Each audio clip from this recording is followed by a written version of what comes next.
Hello and welcome to my channel. Today I'm going to be talking about my first 2 weeks on the carnivore diet, specifically as it relates to dealing with PCOS. It's been quite a journey so far, so let's just dive right in. Before starting the carnivore diet, I did a lot of research. It's a bit intimidating eating this restrictively, so it took me a couple of months to commit to the diet. But after a year of trying to fix my PCOS with an herbal approach, with a little bit of success, not a lot, but some, I decided it's time. It's time to try something new. I'm keeping my fingers crossed that this is going to be the one that works.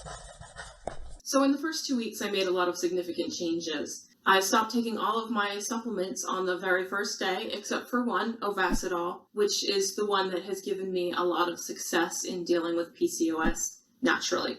I noticed on days 7, 8, and 9 that I was getting really painful leg cramps in the middle of the night. So I added Calm, which is a magnesium supplement that I already had on hand. A lot of people recommend LMNT as the electrolyte supplement, but I've made my own basically with this magnesium supplement, some pink Himalayan salt, and some ground up eggshells.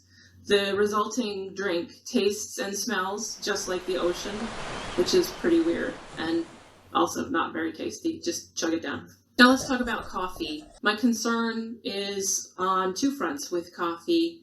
One, it's not great for the carnivore diet because it's a plant product, and it's bad for PCOS because caffeine causes my body to produce extra cortisol, which is a stress hormone that I already have a lot of trouble regulating on my own. The result is several PCOS symptoms, including insulin resistance, high blood sugar, adrenal fatigue, etc. I used to drink 4 to 6 cups of coffee a day, and I tried to quit cold turkey on the first day of this diet, which was not a good idea. I wound up getting the worst headache by the middle of that first day, and I had to have a couple of cups of coffee. At this point, I've managed to reduce my coffee intake to 3 cups of half calf a day. My goal is to get down to no coffee at all, but it's realistically going to probably take me a while. Surprisingly, sugar was pretty easy to quit. I thought that was going to be the really hard one. I have little candies and chocolates next to my TV chair, my computer chair. Anywhere that I'm sitting and relaxing, I want to have a little stash to snack on in between meals. But since starting this diet, I just haven't really been hungry between meals, and there's really no craving. I'm pretty surprised.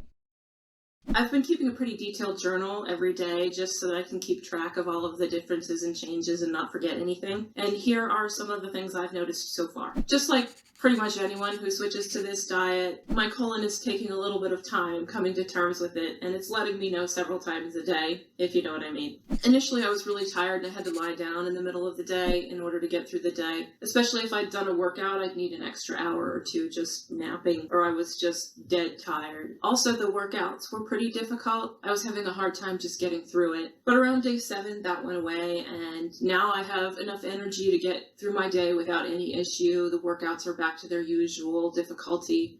It's pretty surprising having the energy at this point because adrenal fatigue, typically, I always need that rest. I'm able to fall asleep now with no supplements, nothing. I just fall right to sleep without any issue, which has never been the case for me. I've always needed something in order to help me fall asleep and then stay asleep through the night. And I'm also finding that I'm needing about 2 hours less sleep a day than I used to, and I feel great. My brain fog is clearing up gradually. That's something I think is probably going to take a little while, and I'm really hoping for more improvement on that front. It used to be that I would forget a decision that I had made within 5 seconds of making that decision if I got distracted. And then most of the time, I would never get it back. It would just be gone. Now, it's still happening that I'm losing things pretty quickly. It doesn't happen as often, and I'm also typically able to pick it back out of my brain if I focus on it for a minute. My period behaved as it normally does, with one really great exception. My cramps used to be really bad. I used to need to take an ibuprofen and Tylenol combination plus a heating pad for the first 2 days. I still had cramps, but they were much more tolerable. I have fewer cystic bumps coming in on my cheeks and my neck.